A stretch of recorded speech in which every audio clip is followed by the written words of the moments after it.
It's Friday the 14th of February, and this is This Week in Tabletop RPG, brought to you by EN World.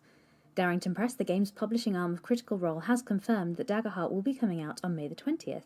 To support the launch, Critical Role will be hosting a mini-series, which will showcase the Age of Ember campaign frame developed by Matt Mercer. It's a grimdark setting inspired by Dark Souls and Kingdom Death Monster. The Marvel Multiverse RPG is getting an Avengers expansion. The new hardcover book will feature many of Marvel's most popular superheroes, as well as several new mechanics and rule sets. A Spider-Verse expansion is also due for release next month in March. In industry news, Possum Creek, the award-winning publisher behind Wonderhome, is now a Steve Jackson Games imprint. Steve Jackson Games announced that Possum Creek's editorial director Jay Dragon is becoming Steve Jackson Games lead designer and board member, and also Ruby Lavin is becoming Steve Jackson Games art director.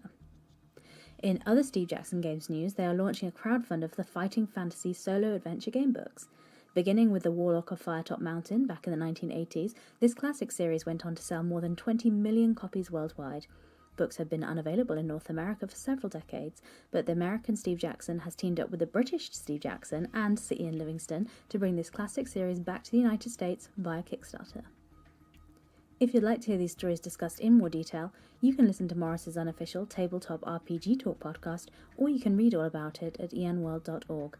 I'm Jessica, and that was This Week